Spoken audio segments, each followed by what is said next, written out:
Hello there, welcome back to my channel. It is Tuesday, September 17th, and it's the 6th week of school.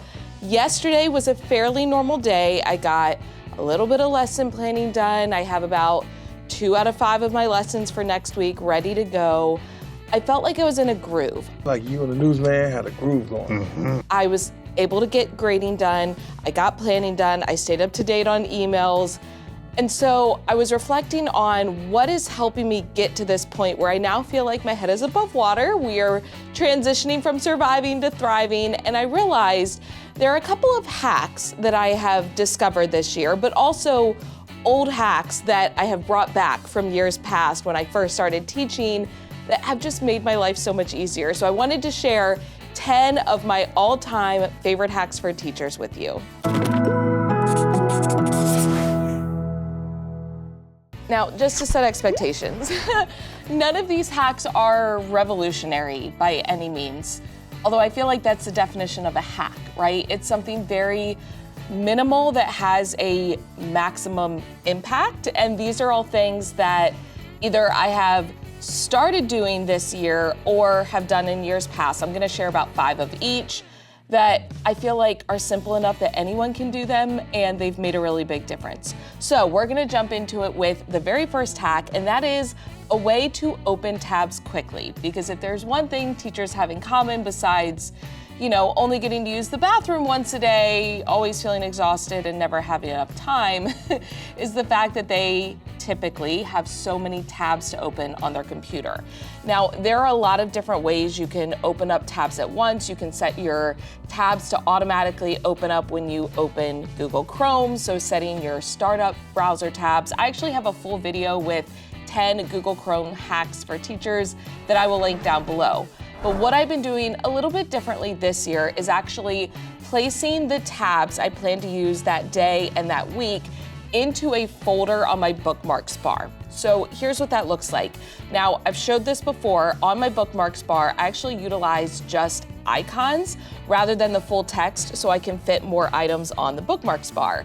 In order to do that, I just utilize the Joy Pixels Chromebook extension, and I can easily copy and paste emojis. So for example, this laptop, I can click it, it has now copied it, and then when I create a new bookmark, so for example, if I were to unbookmark this Google Drive and then add it back in, it's automatically gonna have the title of the URL. I just delete that and then I will paste in the emoji. But for now, I'm just gonna click the X. You will notice I have this folder and it has the little keyboard icon because those are my daily tabs that I open up.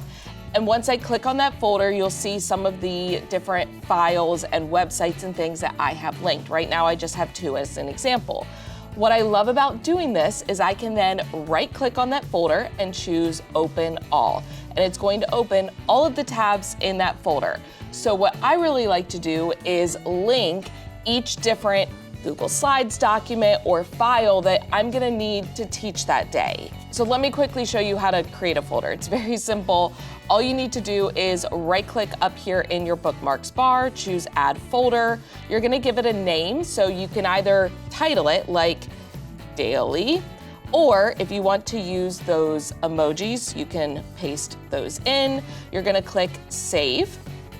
And because that is now my last one that I can fit, I have a hidden bookmark. But here is that folder that I just created. It is currently empty, but I can right-click on it. I can add a page to it, or if I want to bookmark a page I'm currently on and add it to that folder, I can click the little bookmark button up here, and then I can choose. Right now I have this in the bookmarks bar, but if I want to add it to that new folder, I can just click on that folder, click Done, and then now when I click on that folder, you will see what I have linked in there. And then as I mentioned, you can easily open all of those tabs by just right-clicking. You can open them all in your current window, in a new window, in an incognito window, or in a new tab group. But that actually brings us to hack number 2, which is a way to easily jump to a specific slide in a slideshow. So you will notice within my math slides, I have a table of contents slide where I actually link to all of the different days within that module. So if I click on any of these days, you will notice it is linked to a specific slide. If I click on it, it will take me to that slide. Same thing with my little home button here, that is linked to go back to the table of contents slide. I actually shared about this in my last video, which was titled All My Teaching Slides. So go back and watch that video if you're curious about how I set this up and what my lessons look like. However, within the bookmarks, you can also bookmark to a specific slide. And I think this is kind of a newer Google feature because I feel like I used to do this and it would always just take me to the first slide. But now, let's say I navigate to this fluency practice. Maybe this is where I want to start off my lesson. With this slide selected, I can go ahead and bookmark. So I'm going to click the bookmark. Now I'm going to retitle this just as math, and I can then choose my folder. So I think it was the second one is where I had it. I'm going to click done. If I go into this folder, I now have two maths. I'm going to delete the first one that I had. But if I close out of this tab, and let's go ahead and close out of my weekly slides. Now, if I right click and open these, and I go to that module 3 slides, it's gonna automatically jump to that slide that I had selected when I bookmarked it. So what I really love to do is go to the start of the slide that I need to teach that lesson. I bookmark it in the morning, and then throughout the day, my slides are set up on the exact slide where I need them. And I feel like it's just saved me a little bit of time. Yes, I spend about a minute or so in the morning bookmarking each of them, but I feel like throughout the day, it just makes everything run a lot smoother. After this, it's just smooth sailing for the rest of our lives. Hack number 3 is a way to manage different student schedules, and all you need is your phone, okay? I don't know if it's because I'm getting older or I'm just getting used to returning to teaching and having a new schedule, but I've been really struggling to remember when it's time to go to specials, when it's time to go to lunch, when certain students need to leave my room to go to intervention groups and things like that. I just cannot keep track of it all. And I have shared before in a video about setting alarms on my phone to keep me on track. So I now have recurring alarms for basically everything throughout my day. When I need to submit lunch count, when I need to take attendance, when it's time for my students to eat snack, going to special, picking my students up from special, going to lunch, going to recess, all of the things. But an idea that I got from one of my coworkers, and I thought that this was genius and it really leveled it up. I have different tones for different alarms. So I have a certain tone that I use. It's a very calm, kind of chill tone for alarms that are just for me. So things like submitting lunch count and submitting attendance. Then I utilize the duck sound. It's a quacking sound for things that correspond with my students. So when they need to get snack, when we need to line up for lunch. I actually heard that sound go off on one of my coworkers' phones, and I'm like, I love that. I want that. And my students, they know it, it's recognizable. But I also have students that need to leave my room at certain times to go to intervention group, and the alarm is really just for them. So when I created the alarm on my phone, I actually allowed that student to choose their own tone.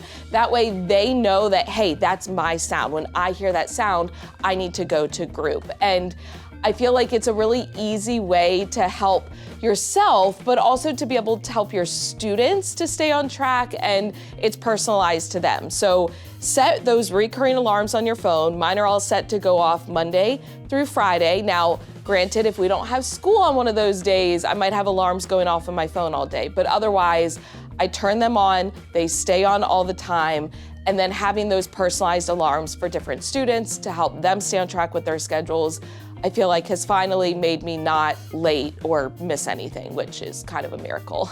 I enjoy the tangy zip of Miracle Whip. Okay, we're back over at the computer because hack number 4 is a way to answer emails faster. And I feel like I've been answering a lot of emails this time of year. I always forget how many emails teachers get.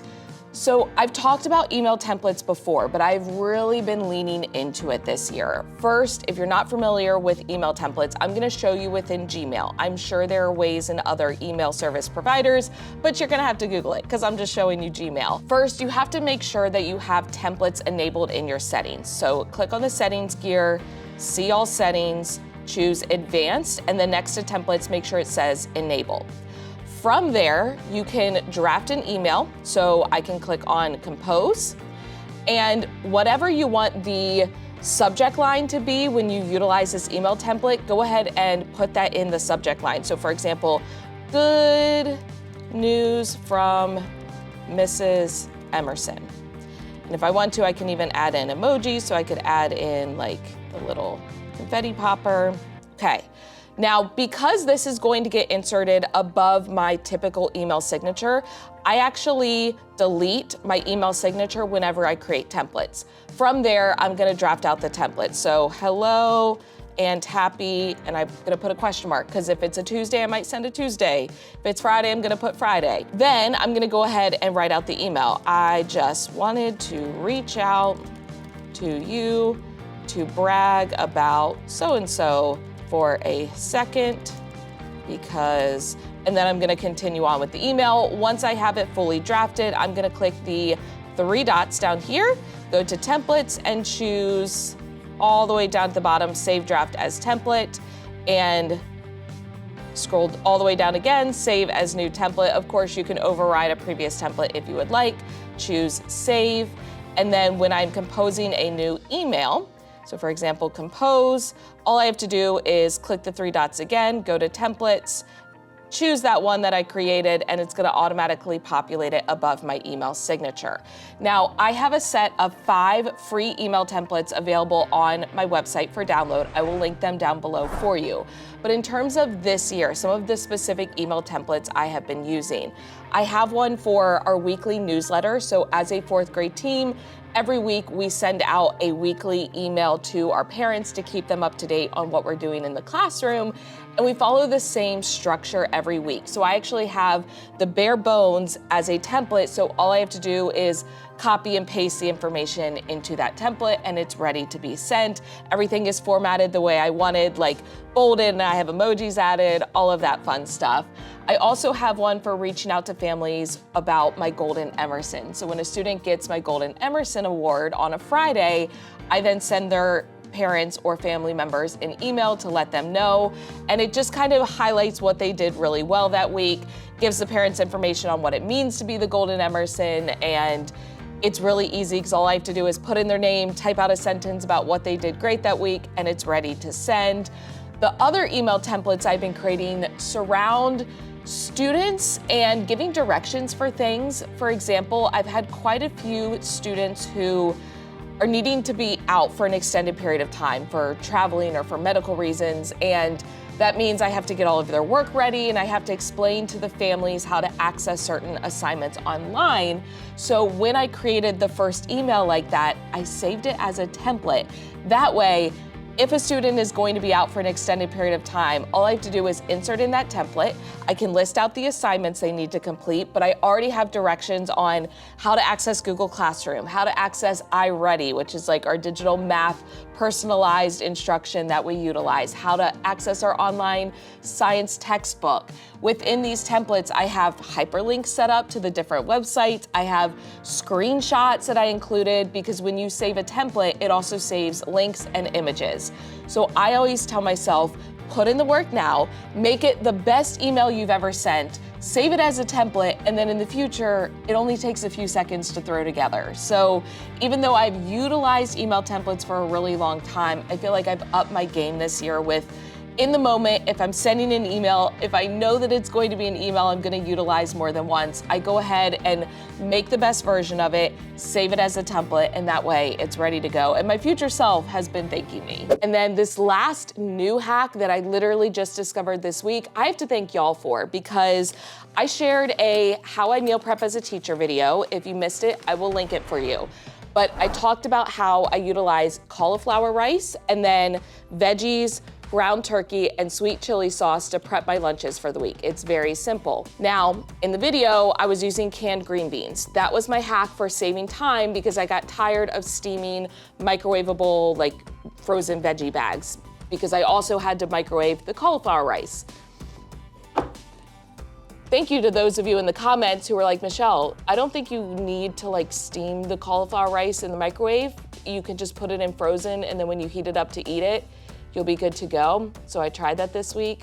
Y'all, I just cut my meal prep time in half, okay? Now, I am putting the frozen cauliflower rice directly into the container, but I stepped it up a bit. I got a big, huge bag of frozen stir-fry veggies from Costco, and I just put those in completely frozen to my meal prep. And then the cauliflower rice bags, I typically split one bag between 2 lunches. All I did was cut it and put the frozen cauliflower rice directly into the container. I did cook the ground turkey and I topped it with my sweet chili sauce, but that's the only thing I had to cook. Otherwise, I just poured in frozen cauliflower rice, poured in frozen veggies, cooked the ground turkey, put it on top, put it in the fridge, and then when I microwave it to eat it for lunch, it's perfect. So now I can meal prep in literally 10 minutes for the entire week. It's such a game changer. My next group of hacks are things that I've shared about for years, but I wanna make sure that they're not, getting missed. Hack number 6 is a way to keep your roster handy so that, let's say you have a fire drill, you always have a list of your students. I actually keep a small mini copy of my roster in my badge. Now, obviously, this just says edit student name, but you will notice I have 2 groups of students, so I actually keep both rosters side by side. But what I love is I always have my badge on. I will link this lanyard if you are interested. And then as a result, I always have a copy of my roster. Now, there are a lot of different ways that you could do this. I'm gonna actually show you utilizing my student checklist. This is an editable product in my TPT store, and it comes with all of these different student checklists that you can utilize, but it also has, for example, this printable single-use checklist. So I'm gonna show you how to make this into this little mini roster for your badge. So from here, I wanna get rid of the checklist columns and the score column. So I'm gonna delete column C. I'm now gonna delete the new column C, which was column D. I'm also gonna delete these 2 over here. So delete column, and then I'm gonna get rid of these 2 rows. So rows 2, I'm gonna delete, and then the new row 2, delete again. Obviously, if I don't need all 36 spots, I can go ahead and delete the ones I don't need. So I'm gonna take it just to 24.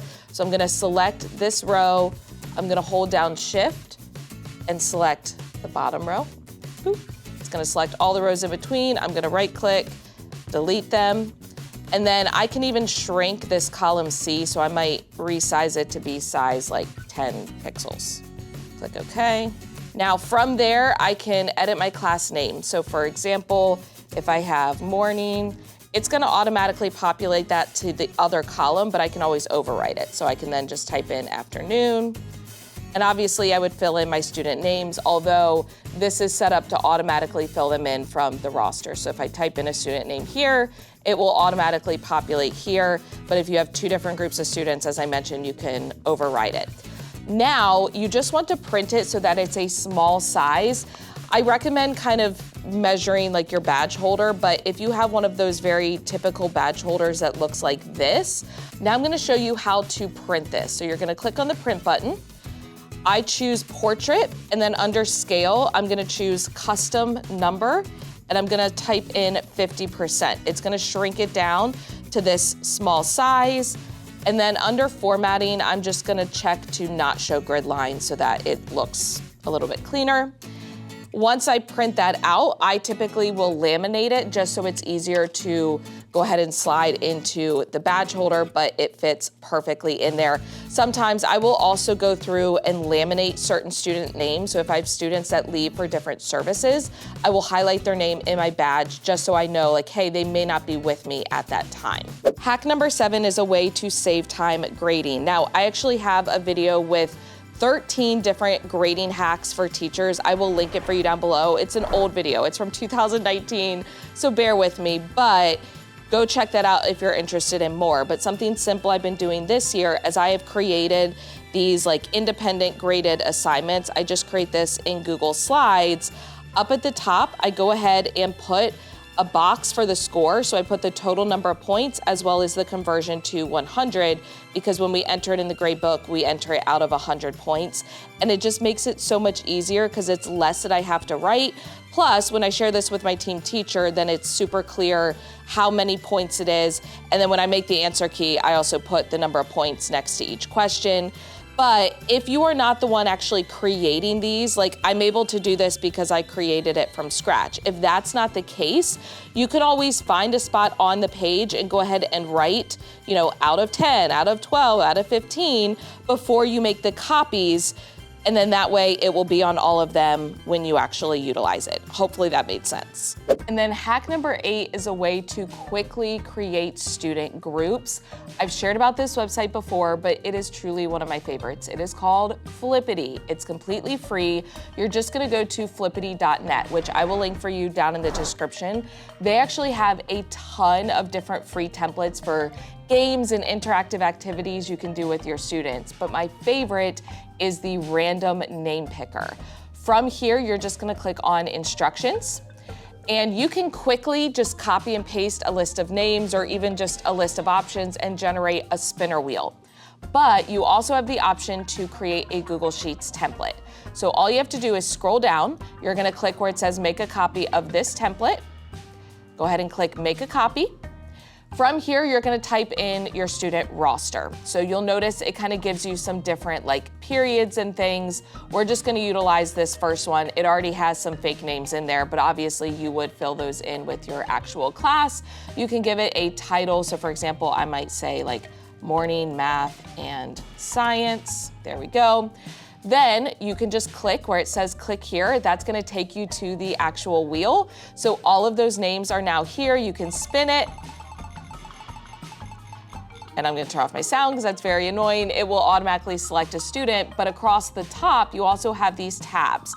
So you can have it display a single student name, you can have a lineup order, and then you can create groups of different sizes or different numbers of groups. So I can create groups of 2, 3, 4, 5, and then if you go to more, you actually have other options as well. And then you can also create a certain number of teams. So I can have 2 teams, 3 teams, 4 teams. And let's say I don't like 2 students that are in a group together, I can just quickly click and swap them. So if I wanna do Cloris and Don, I can flip-flop them. I also can refresh and be able to shuffle it here. So usually I pick on a student, I'm pick a number between 1 and 10, and they'll say 3, and I'll click 1, 2, 3. That way they know it's truly random. You also have the option to be able to print and to display a timer. So this is a fantastic tool. I'm telling you, if you have never used Flippity, highly recommend. Once I have generated this wheel, I go ahead and bookmark it. So I would click that bookmark. I'm gonna title it Flippity. And as I already showed you, I have that folder. I can put it right there into the folder. And then when I open up my tabs for the day, I'm ready to go. Hack number 9 is a way to make sure you never have markers that dry out or glue sticks that dry out because they're missing a cap. So this is one of my supply drawers. But you will notice I have kind of a lost and found, these are random things that have been picked up across the floor and whatnot. But I also have this bin of extra marker caps and also extra glue stick caps. So whenever a student has a glue stick that has run out, before they throw it away, I actually have them take the cap off, they give it to me, I keep the extras, and then that way, if a student is ever oh, I can't find my marker cap or I can't find my glue stick cap, I've got extras. My 10th hack is a way to remove permanent marker like a Sharpie from surfaces. So this is a Sharpie that I just drew on here. If you take a dry erase marker, color over top of it like so, and then go ahead and erase, it comes right off. I don't know the magic behind it, I just know that it works. Also, I've had some situations where I was using a Sharpie to write student names on math workbooks, and I accidentally spelled something wrong. I would put, I don't know if this is a good recommendation or not, but I'd put just a little bit of hand sanitizer on it, and then it would allow me to wipe it off of the book surface. But that's because the book surface was kind of one of those shiny surfaces. It may not work on well, it won't work on regular paper, but if it's one of those kind of thicker materials, you can try that as well. Otherwise, desk, whiteboard, whatever, if you've got Sharpie, right over it with an Expo marker, and then it comes right off. I feel like that ended up being way longer than I thought it would be in my head, but hopefully you got at least one new idea, something that you can try, and meanwhile, down in the comments, let me know all of your favorite hacks for teachers because I would love to learn some new things, and I'm sure everyone else would as well. But if you enjoyed this video, please give it a thumbs up, hit the subscribe button and notification bell so you don't miss any future videos. Make sure you check out my Falling in Love with Teaching Again playlist. That's where all of the vlogs from this school year are going, and it's a great way to stay up to date. But as always, thank you for watching. I love you so much. Don't forget to put your positive pants on, and I will catch you in the next one.